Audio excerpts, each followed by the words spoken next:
Hola, ¿cómo estamos? Soy Eli Zulli y nos encontramos otra vez en Shaarei Gesed. En esta ocasión les quiero relatar la historia de una gran mujer a la que se le pudo haber dado el nombre de una madre de Israel. Y este relato sucedió cuando los vientos de la Segunda Guerra Mundial amenazaban con destruir millones de vidas judías, como sucedió en el Holocausto.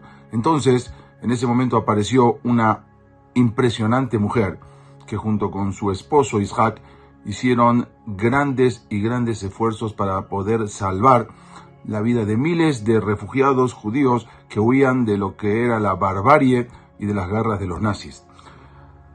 Durante aquellos terribles años, Reja Sterenbuch, o René, vamos a llamarla también, que era también el nombre, digamos, en español, Sterenbuch, hizo todo lo posible para salvar la vida de los judíos que huían de la Europa ocupada por los nazis.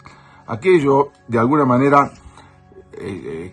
que de alguna manera lograban cruzar la frontera suiza, entonces hallaban un hogar con esta familia, con los Sterenbuch, que ellos vivían en Suiza. Además de proporcionarle comida, albergue a todos sus refugiados y a todos sus huéspedes judíos, muchos de los cuales se quedaron ahí en Suiza, en la casa de ellos, por largos periodos de tiempo hasta que acabó el Holocausto. Ella hizo todo lo que estaba a su alcance a fin de obtener permisos para que pudieran permanecer en Suiza hasta que acabara la guerra. De hecho, ella trabajó incansablemente para localizar hogares temporales de los refugiados en Suiza, y a menudo encontrando casas en Zúrich donde los iba colocando, donde los iba mandando a estos refugiados judíos. Incluso los Yehudim recibían instrucciones sobre las rutas y los puntos de encuentro en los que les proporcionaban un refugio seguro en Suiza, ¿verdad?, por dónde entrar a Suiza. Eso era lo que hacía, varias de las cosas que también hacía ella. En 1938, mientras René o Reja estaba embarazada, ella pasó muchas noches en el bosque, cerca de la frontera con Austria, para pasar de contrabando a los refugiados judíos, a los Yehudim que estaban siendo rechazados por los guardias suizos fronterizos que no los dejaban entrar a Suiza. Ella no conocía el significado del miedo cuando la vida de Yehudí estaba realmente en peligro. En una ocasión, una fría noche de invierno, uno de sus contactos le informó de que había un grupo de mujeres y niños judíos que fueron capturados por la policía fronteriza suiza, de la frontera suiza, cuando se disponían a cruzar ilegalmente y fueron capturados y entonces estaban siendo enviados de regreso a Alemania. La neutral suiza, que supuestamente era neutral, en Suiza no proveía asilo a los judíos que trataban de escaparse y trataban de entrar en la frontera suiza. Entonces, ¿qué hacían los suizos? Los regresaban a la Europa ocupada por los nazis.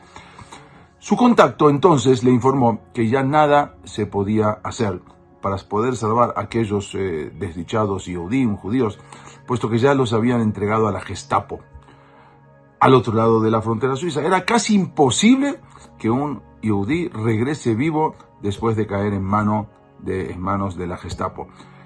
Reja Sterenbuch entonces se dispuso a presentarse ante el oficial nazi para poder rescatar a esas mujeres y niños judíos, pero le advirtieron de que en verdad no solo que no lograría liberarlos de las manos de los alemanes, sino que ella misma se pondría en peligro su propia vida al cruzar a lo que era una tierra de nadie. En ese momento cualquier persona, cualquier alemán, cualquier soldado le podía disparar a una figura solitaria caminando en la noche. Sin embargo, nada de lo que le dijeran la podían disuadirla, la podían convencer de no ir.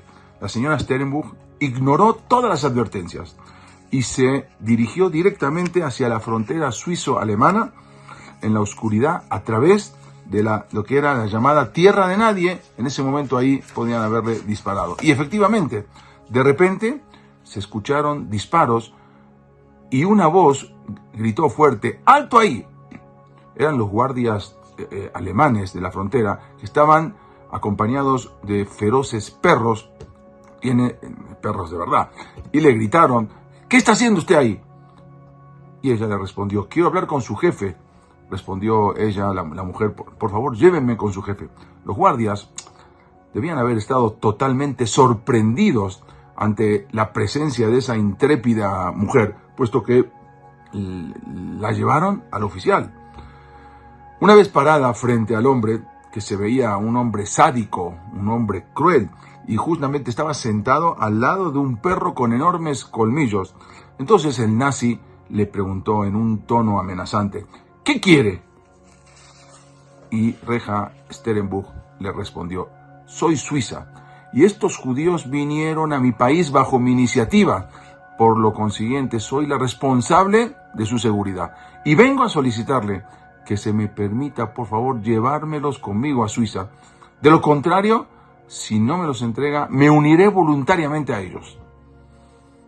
El rostro del oficial de la Gestapo estaba rojo de furia, probablemente porque no daba crédito de la audacia de esta mujer. De repente, un tenebroso silencio reinó en la habitación. Y entonces sucedió algo increíble. Se le ordenó a esta mujer partir de inmediato con sus 12 judíos antes de que cambiara de opinión.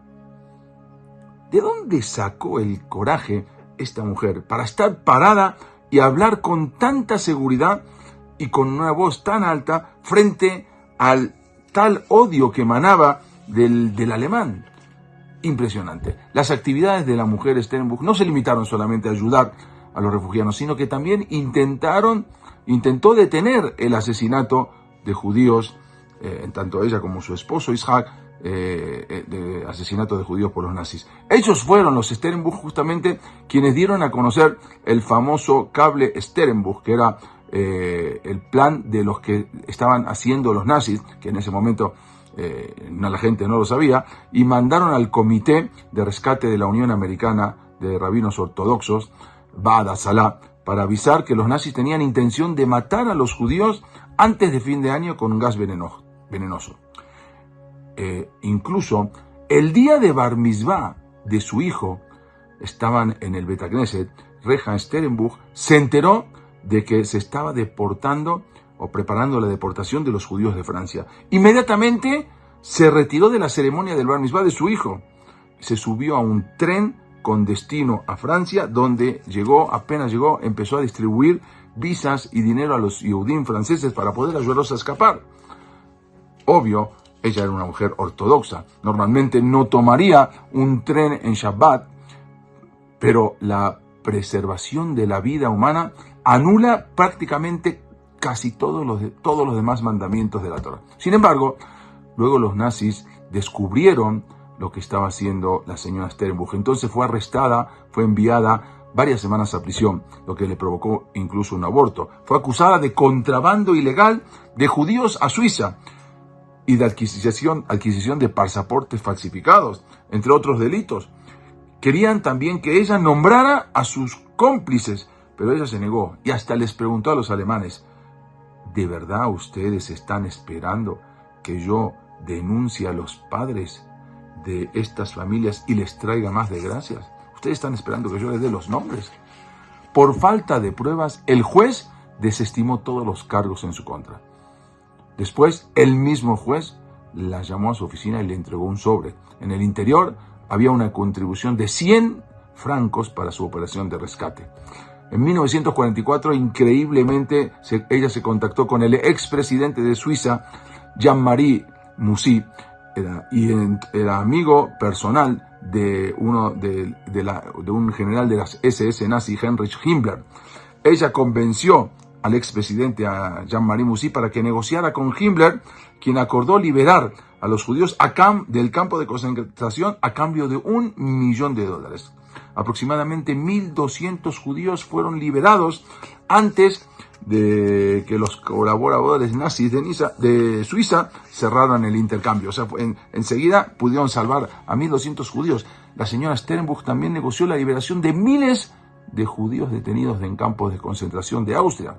Cuando acabó la guerra, ella se preocupó en ayudar a todos los sobrevivientes del Holocausto. Incluso viajó a los países donde se encontraban refugiados judíos para buscar la manera de reconstruir sus vidas. Reja Sternbuch recaudó también fondos personalmente, enormes sumas de dinero con el fin de ayudar a esas personas. En una ocasión, cuando otros judíos le advirtieron del riesgo de llevar dinero a Polonia, ya había acabado la guerra, le dijeron que enviara por otros medios, era muy peligroso. Ella les respondió: si es tan riesgoso pasar a escondidas dinero a Polonia para poder aliviar a nuestros hermanos judíos, entonces, ¿por qué otros asumirían el riesgo y yo no? En una ocasión, una sobreviviente de la guerra contó que la señora Sternbuch insistió en visitar la ciudad de Kielce, en Polonia, porque había habido un pogrom después de la guerra mundial, entonces era muy peligroso. Y ella dijo: intentamos disuadirla advirtiendo lo peligroso que era visitar esa ciudad. Pero ella contestó: si los judíos están siendo asesinados allí porque son judíos, uno debe arriesgar la propia vida a fin de ayudarlos. Ella no quiso nunca ningún reconocimiento. En una ocasión, ella ayudaba a transportar a los niños huérfanos judíos desde Europa hasta Israel. En una ocasión le sugirieron: ¿por qué no va usted con ellos? Para que se den cuenta en Israel quién es la que lo está ayudando. Sin embargo, su respuesta fue contundente: no tengo interés en que me otorguen ningún agradecimiento por salvar a niños. Ese es mi deber y tengo que permanecer aquí, ya que todavía hay demasiados judíos para salvar.